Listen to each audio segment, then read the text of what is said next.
Assalamualaikum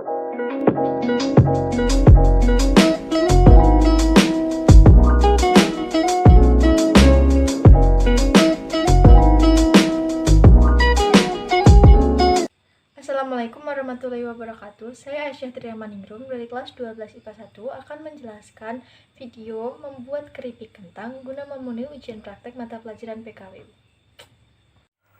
Bahan yang pertama dan yang utama untuk membuat keripik kentang sudah pasti kentang. Dan ini adalah kentang yang sudah saya kupas. Saya menggunakan pisau ini untuk mengupas kulit kentang. Dan saya menggunakan alat ini untuk mengiris kentang agar menjadi lebih tipis.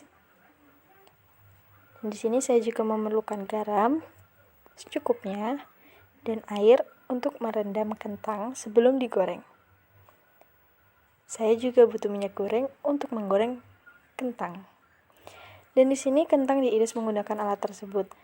Dan setelah diiris, seharusnya kentang direndam dengan air garam, tetapi saya lupa untuk merekamnya.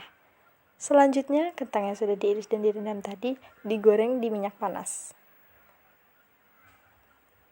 Jadi deh, keripik kentang. Itu tadi video cara membuat keripik kentang dari saya. Jika ada kesalahan, saya mohon maaf, dan atas perhatiannya saya ucapkan terima kasih.